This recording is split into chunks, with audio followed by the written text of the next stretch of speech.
নোৱাৰোঁ। মোৰ মনে আৰু নামানে জানা, ভয় লাগে। ভয় লাগে? কিন্তু কিয়?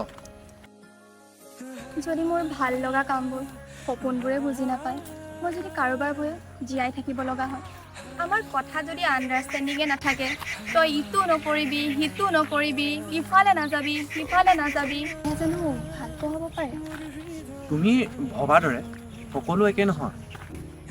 এই পৃথিৱীত তুমি বিশ্বাস কৰিব পৰাকৈ আৰু তোমাক বুজিব পৰাকৈ এজন আছে। তুমি মাথোন সঠিক সন্ধান কৰিব জনা নাই। এবাৰ তুমি ওচৰে পাজৰে চাবাচোন, কিজানিবা সেইজন তোমাৰ অপেক্ষাতে আছে।